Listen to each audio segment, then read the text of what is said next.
모세골에서 함께 공동생활하는 형제 자매들이 아닌 밖에 있는 분들에게 주 단위로 10명 내지 15분까지 모세골 일상에 참여할 수 있는 기회를 드리곤 합니다. 그 주간 모세골 일상에 들어오신 분들과 첫 번째 만남의 시간에 각자 자기 소개의 시간이 있습니다. 그 시간에 자기 이름과 어떻게 모세골에 오게 되었는지, 그리고 자신이 가지고 있는 삶의 문제를 이야기합니다. 그 시간을 우리 모두에게 주님 안에서 만남의 시간이 되어서 매우 좋습니다. 어떤 때는 간단하면서 진솔한 자기 소개에서 매우 진한 감동을 받기도 합니다. 모세골에 들어오신 분들은 한 분의 주님을 믿지만 서로 다른 삶의 상황에서 살아가고 있기 때문에 삶의 문제들이 다 같지는 않습니다. 그런데 모세골 일상에 참여하게 된 동기에 있어서만은 공통된 기대들을 가지고 있습니다. 모세골에 머무는 동안 하나님을 꼭 만나고 싶다고 하는 희망, 자신을 새롭게 발견하고자 하는 갈망, 새롭게 되기를 원하는 간절한 욕구입니다. 모세골 일상에 참여한 분들이 가지고 있는 희망, 갈망, 욕구는 그분들의 것만은 아닙니다. 그러한 소원들은 모든 그리스도인들의 것이기도 합니다. 예수를 믿는 사람들은 누구나 하나님을 만나기를 원하며 진정한 자신과 대면하기를 원하고 현재와는 다른 나로 변화되기를 바랍니다. 이러한 욕구는 사람이면 누구나 가지고 있는 인간 본래의 동경이기도 합니다. 인간이 가지고 있는 이러한 동경의 실제를 만날 수 있는 곳이 반드시 모세골에 국한되지는 않습니다. 모세골에서는 동경에 실제에게로 다가가는 길을 안내하는 것뿐입니다. 하나님께서 창조하신 이 세상은 창조주 하나님의 활동의 무대입니다. 창조 이래 하나님의 거룩한 활동은 중지되지 않고 계속되어 오고 있습니다. 계시록에 그러한 하나님의 활동의 목적이 만물을 새롭게 하시는 하나님의 구원의 활동이라고 하는 사실을 말씀해 주고 있습니다. 하나님께서 세상을 창조하신 후 그가 창조한 세상을 어두움의 권세 잡은 자에게 넘기시지 않고 그분이 직접 창조한 세상에서 창조의 활동을 해가고 계십니다.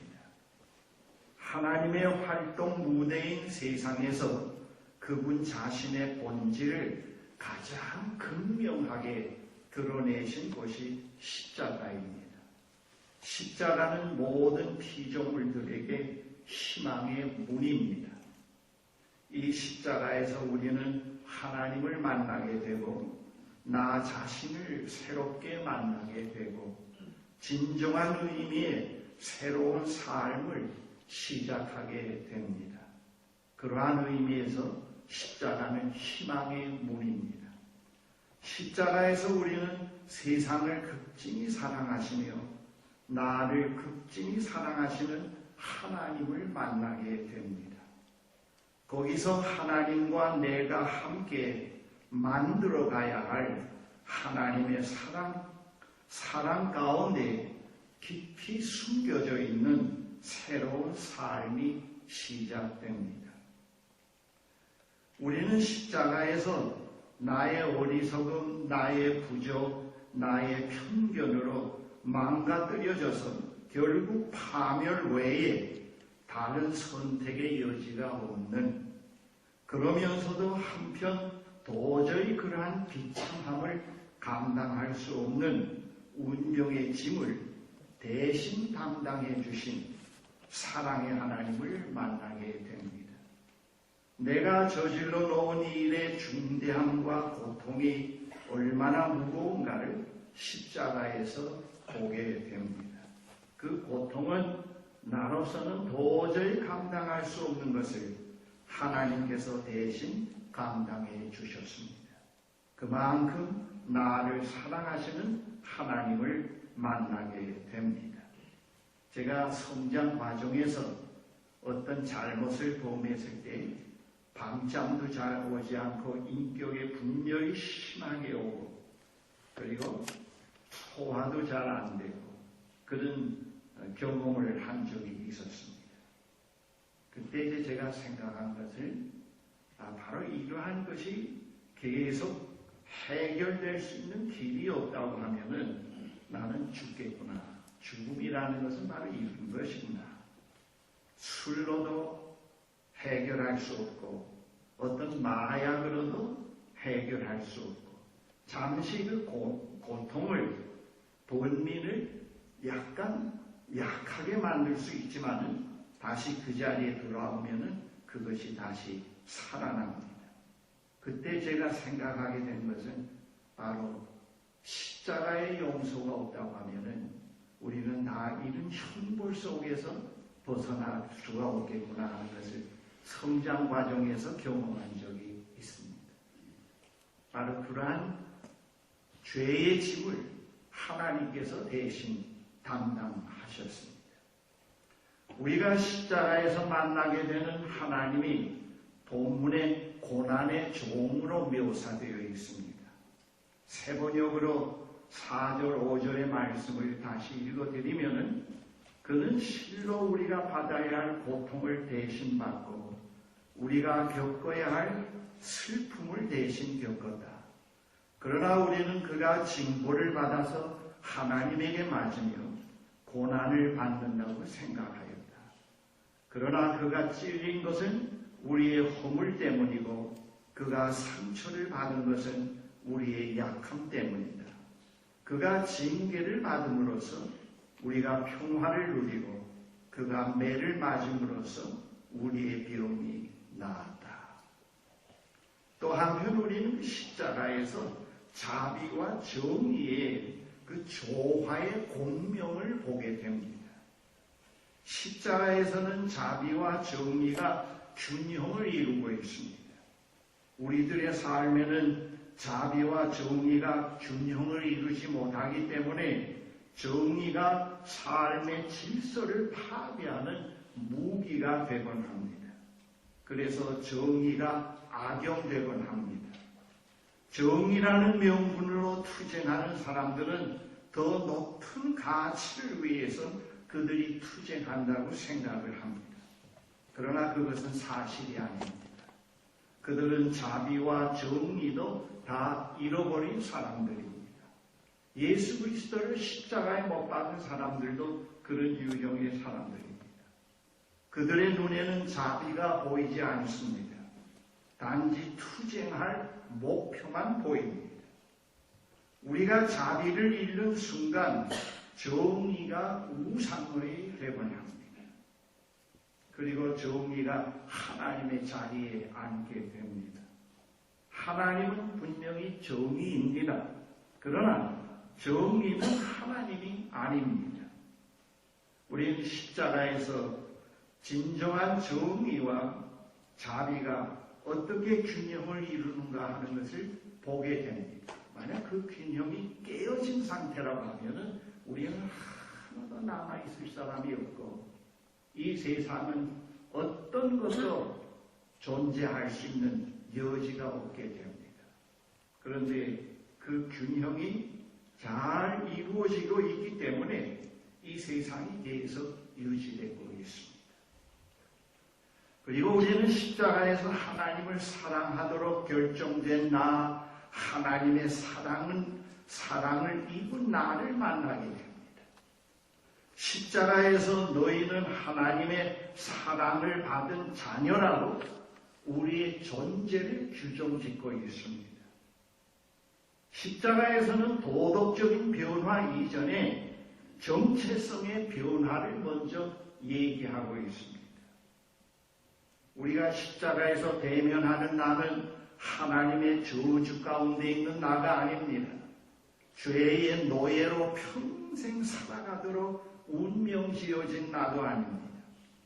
평생 다른 사람을 미워하고 불화 가운데서 살도록 부름받은 나도 아닙니다. 평생 무의미와 허무에 사로잡혀 살아가야 하는 나도 아닙니다. 우리는 평화를 위해서 태어난 사람이요, 우리는 섬김을 위해서 태어난 사람들이라고 하는 것을 십자가에서 말해주고 있습니다. 우리가 십자가에서 만나는 나는 하나님에 의해서 용서된 나, 하나님에 의해 하나님께 받아들여진 나, 하나님에 의해 하나님과 화해된 나, 하나님에 의해서 지속적으로 치유되어 가야 되는 나, 하나님의 선하신 일을 위해서 부름받은 나로 만나게 됩니다. 하나님의 사랑받은 자녀로 규정된 우리는 평생 하나님의 사랑을 알아가고 그 신비 속으로 깊이 자라도록 부름을 받고 있습니다. 그러한 우리는 자기 소명을 거기서 찾는 동시에 내가 진정 사랑받는 존재라고 하는 것을 깨달아가게 됩니다. 자기가 사랑받는 존재라고 하는 사실을 아는 사람은 구걸하듯이 행동하지 않습니다. 솔직하고 자신있게 자신을 표현해 갑니다. 잘한 일이 있고 자랑거리가 있을 때만 당당한 것이 아니라 자신의 본분과 필요까지 거리낌 없이 내보이는 자유함이 그에게 있습니다. 사랑받고 있음을 스스로 아는 까닭에 그는 그렇게 행동할 수가 있습니다. 누구든지 사랑받고 있다는 확신 가운데 서 있으면 스스로 부끄러워할 필요가 없습니다. 사랑받고 있음을 아는 사람은 아무것도 증명하려고 하지 않습니다. 그렇게 오직 사랑받고 있음을 알 때만 우리는 진정한 본연의 모습으로 서갈 수가 있습니다. 자신이 하나님의 사랑받는 자녀로 규정된 존재라는 사실을 받아들이지 않는 사람은 주변 세계에서 늘 자기를 증명하려고 합니다. 자기가 얼마나 괜찮은 사람인지 보여주려고 합니다. 하지만 그렇게 끝없이 자기를 증명하는 일은 결국 자신은 물론이고 주변 사람까지 고통스럽게 만듭니다. 사랑의 위로를 모르고 자기가 어떤 존재인지 모르는 사람은 늘 허기가 져 있습니다. 그런 허기는 무엇으로도 채울 수 없습니다. 삶을 위로하고 의미를 부여해주는 별, 즉 사랑이 꺼지면 영혼의 블랙홀만 남습니다. 자기 증명, 욕심, 걱정, 의무, 두려움은 모든 것을 삼키고도 만족을 모르는 블랙홀과 같습니다. 겉으로는 그럴듯해 보이지만 속으로는 평화와 안식을 모르고 살아갑니다. 우리는 흔히 더 많이 일하고 더 많이 노력하고 불만족스러운 것을 더 많이 해결하면은 더 행복하고 평온한 삶이 오리라고 믿습니다. 그러나 그건 착각입니다. 번번이 자기를 증명하고자 하는 뼈아픈 노력을 기울이는 삶은 허기만 더합니다. 만족을 모르는 공허감이라고 하는 탐욕스러운 지방세포를 키워갈 뿐입니다. 오직 사랑받는 사람만이 안식을 누리게 됩니다. 사랑받는 사람만이 자기 본연의 모습으로 살아갈 수 있습니다. 십자가에서 우리의 존재가 너는 하나님의 사랑받는 자며 너는 세상의 빛이며 소금이라고 규정하고 있습니다. 이것이 우리 그리스도인의 하나의 자존감입니다. 이런 자존감을 확보해 가지 않는 가운데서 성김의 자리에 있으려고 한다든가 뭐 선교를 하려고 한다고 해봐야 그 현장에서 자기의 허기진 것을 나타내기 위해서 아들 자랑, 출세한 이야기, 뭐 얻은 이야기 그런 것들만 그냥 내뱉게 됩니다. 그래서 예수 믿으면서는 늘 허기 속에서 벗어나지 못하고 열등감에 시달리고 자꾸 상처를 받게 되고 그리고 섬김의 자리에서 자존감이라고 하는 것은 사회적 지위, 아이들 성공한 거, 돈 좀 번 거, 학벌 그런 걸로 자기가 서서 섬김의 자리를 확보해 가려고 합니다. 그건 상당히 잘못된 겁니다. 여러분 예수를 제대로 믿어가면서 하나님의 사랑에 침전되어 갈 때 내가 얼마나 많이 속고 살았는가를 깨닫기 시작을 합니다. 그러한 것들이 하나도 하나님의 자녀들에게 자존감이 될 수 없다는 것을 알게 됩니다. 혹시 그런 것이 없는 사람은 결핍 속에서 뭔가 잘못된 것처럼 예수 믿으면서도 못난 사람처럼 그렇게 또 교회에서 살아가게 됩니다. 주님이 들어서. 그것도 다 자기를 속이는 겁니다. 여러분이 교회에서 빛이 되어 소금이 되라고 하는 소금과 빛의 기능을 많이 강조하고 역할을 많이 강조합니다만 그러나 내면에 진정한 자존감이 없는 가운데서 빛이 가능한가? 소금이 가능한가? 솔직하게 질문해 보십시오. 그게 불가능합니다. 그러나 그는 기능에 매달리고 그것에 매달려서 자기를 드러내려고 하지 않고 진정으로 하나님의 사랑에 침전되어 가고 그의 사랑의 자존감으로 바뀌어 갈 때 거기에는 상당히 자연스러운 소명이 생겨나게 되고 그 소명의 현장으로 자기가 가서 즐겁게 서는 기적이 일어납니다. 그것이 그리스도인의 변화입니다. 술 끊었다, 담배 안 피운다 그런 정도가 변화가 아닙니다.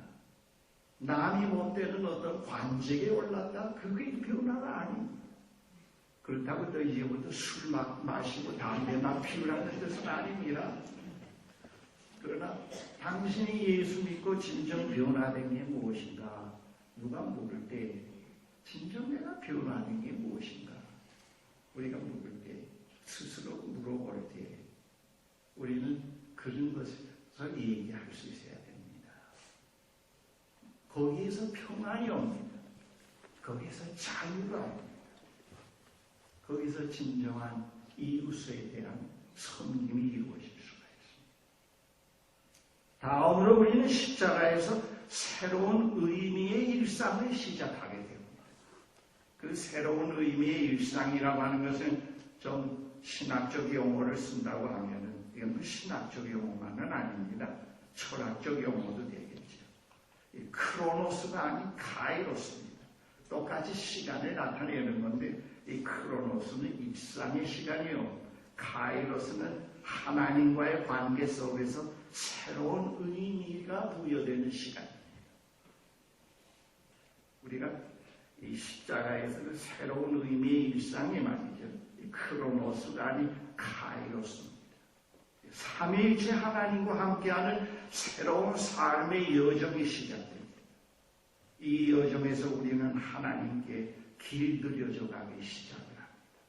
이 길들임 속에서 교만이 빠지고 허세가 빠지고 비교의 삶에서 빠져나오게 되면서 그 하나님 앞에서 하나님의 자녀로서의 긍지를 갖는 그런 변화가 이루어지게 됩니다. 이 여정에서 생의 모든 고난은 블랙홀이 아닌 좋은 울림이 있도록 하는 연단의 학교가 됩니다. 여러분, 고난이라고 할 때는 실패도 되고 질병도 되고 감옥에 들어가는 일도 될 수가 있고 여러 가지 우리가 싫어하는 부정적인 일들이 될 수가 있습니다. 그러한 것들이 결국은 블랙홀이 될 수 있습니다. 결국 우리를 잡아먹고 우리의 모든 삶을 다 무익한 것으로 만들어버리게 됩니다만, 그러나 십자가의 용서와 사랑이 있기 때문에 어떤 것도 블랙홀이 되지 않고 합력에서 유익이 되는 새로운 삶의 길이 열린 것입니다. 그래서 모든 고난 속에는 하나님의 희망과 승리가 숨겨져 있다는 것을 우리는 알게 됩니다. 그래서 이 그리스도인들은 고난을 긍정적으로 받아들입니다. 기쁨과 동일한 의미로 괴로움도 즐길 수 있는 그런 비결이 있게 됩니다. 이 여정에서 우리의 일상은 마냥 무료하고 지루한 하루하루의 연속이 아닙니다. 이 여정에서 우리의 일상은 하나님과 함께하는 삶이기 때문에 일상에서 일어나는 모든 일들에 그전과는 다른 의미와 가치가 부여됩니다. 심지어 고난도 가치 있는 것입니다. 그 여정의 마지막은 죽음이 아니고 부활이기 때문에 삶의 목표가 부활의 초점에 맞춰집니다. 하나님과 함께하는 일상에서 삶을 가치 있게 하는 것은 우리가 보낸 세월의 양이 아니라 얼마나 충만한 시간을 보내고 있느냐에 있습니다. 이렇게 우리의 일상을 새로운 의미로 살아가기 때문에 이 여정에서는 믿음과 일은 하나가 됩니다. 이 여정의 일상에서는 소유가 목적이 되지 않고 오히려 나 자신이 쓰임을 받도록 자꾸 하나님께 내어주는 일이 연속됩니다. 이 여정에서 우리의 삶은 하나님과 함께하는 여정이므로 우리의 삶은 하나님과 함께 그분이 의도하신 작품을 만들어가는 일상이 됩니다. 이 여정에서 삶의 원칙은 하나님과 함께하는 작품을 만들어가는데 방해 요인이 되는 모든 행동과 결별하는 것입니다. 이 여정에서는 솔직성, 진정성, 정의, 자비, 화해가 없는 모든 일들을 자발적으로 결별해 가게 됩니다. 이 여정에서 생명의 해가 되는 것은 자꾸 버리게 됩니다. 우리는 죄를 지을 수는 있지만 죄 짓지 않는 쪽을 선택하게 됩니다. 죄를 짓지 않는다는 것은 죄를 지을 수 있음에도 그렇게 하지 않는다고 하는 뜻입니다. 우리에게는 해로운 것을 버릴 선택의 자유가 있습니다. 몇 주 전에 모세골 일상에 참여한 형제 한 분이 사회적 관계가 매우 다양한 그 형제 한 분이 모세골에 들어와서 그 첫 번째 만남의 시간에 자기를 소개하면서 자기는 담배를 끊기 위해서 모세골 일상에 들어왔다고 했습니다. 좀 부담이 돼요. 이게 못 끊으면 어떻게 될까 끊어야 되겠는데 걱정이 돼서 하나님께 조용히 기도를 했습니다. 그 형제가 마지막 날 저녁에 자신에게 일어난 변화에 대해서 말합니다. 자기가 지금까지 담배를 끊지 못한 것은 진정한 자기 자신의 의지와는 전혀 다른 의지에 묶여 있었기 때문이었다는 것을 알게 되었다고 했습니다. 진정한 자기는 담배를 끊기를 원했는데 자기 자신과는 다른 의지에 여태까지 조종당하면서 살아온 자신과 대면할 수 있었다는 겁니다. 그래서 자기는 자유인이 못 되고 있다는 것을 알게 되었다는 겁니다. 그런데 이제는 자기가 자기로서, 자기 자유로서, 자유인으로서 그것을 물리칠 수 있게 되었다는 것. 그 비결을 확실히 터득했다고 합니다. 이제는 자기가 원치 않는 일과 결별하게 되었다고 했습니다. 그는 모세골의 일상에 참여하는 동안 담배를 한 대도 피우지 않았으면 물론 이제는 담배 냄새도 싫다고 했습니다. 얼마나 감사합니다. 정말 감사합니다. 아일랜드의 찬송 작가 알렉산더 여사가 작사한 찬송 146장 저 멀리 푸른 언덕에 그 가사 내용이 이러합니다. 저 멀리 푸른 언덕에 그 십자가 위에 주 예수 나를 위하여 못 박히셨도다. 그 흉한 십자가에서 한없는 고통을 이 세상 사람 위하여 당하신 것일세. 그 흘린 복의 피로서 날 속량했으니 저 하늘 문을 여시고 나를 인도하시니 후령 그 귀한 주의 사랑이 날 구원하시니 그 사랑 나도 본받아 주 위에 힘쓰리. 이사야가 오래전에 예언한 그 고난의 종이 저 갈보리 언덕 십자가 위에 달렸습니다. 누구나 그 십자가 그늘 밑에 무릎을 꿇는 사람에게 하나님의 축복이 임합니다. 십자가 그늘 밑에는 진정 용서와 화해가 있고 진정한 쉼이 있습니다. 그리고 거기에서는 새로운 희망의 삶이 시작됩니다.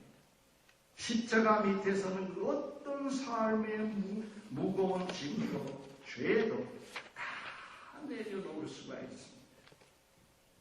거기서는 진정한 안식을 취할 수가 있습니다.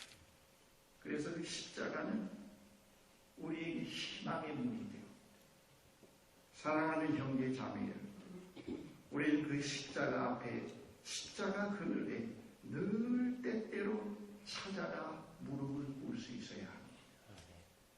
거기서 우리는 새롭게 하나님을 만나게 되고 새롭게 규정된 나라고 하는 존재를 만날 수가 있고 우리의 일상의 생활을 왜곡되지 않게 자꾸 새롭게 수정하면서 살아갈 수가 있습니다.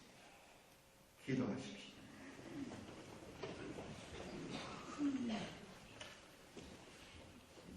여러분, 우리 다 같이 조용히 저 갈보리 언덕 십자가를 조용히 바라보십시다. 그리고 그 십자가 앞으로 저와 함께 가서 조용히 무릎을 꿇읍시다. 그리고 우리 자신의 모든 무거운 짐을 다 그분에게 내려놓읍시다. 그리고 그 십자가 위에서 하나님께서 우리에게 하시는 말씀에 한번 귀를 기울여 보시기 바랍니다. 잠시 동안.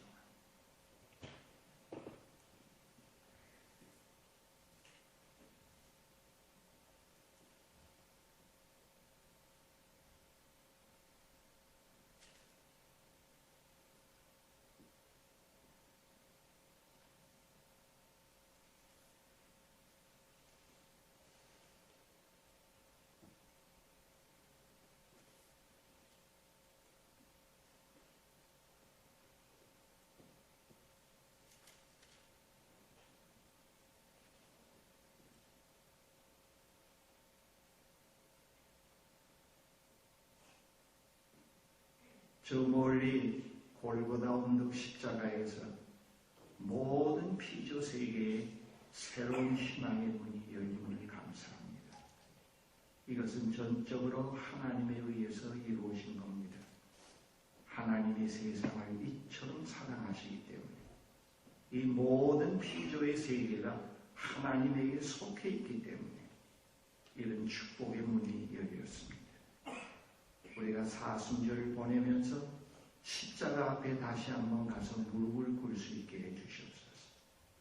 우리가 하나님을 반역하고 하나님을 멀리하는 죄가 얼마나 감당할 수 없는 무거운 죄라고 하는 것을 다시 상기하면서 거기서 벗어날 수 있게 된 그 자체가 얼마나 큰 긍휼과 사랑이라는 것을 깨닫게 해주십시오.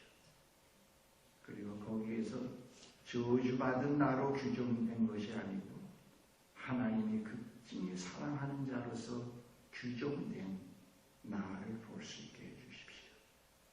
그리고 이 세상에 살아갈 때 그 사랑의 신비 속으로 늘 깊이 들어가는 삶을 살 수 있게 해주시옵소서. 우리의 일상의 나날이 허무와 무의미 속에서 그냥 아무 의미 없는 시간을 죽이는 것으로 일상이 아니고 하루하루의 일상이 늘 하나님과 동행하는 새로운 소명의 삶으로 바뀌어질 수 있도록 축복해 주시옵소서. 예수 그리스도의 이름으로 기도합니다.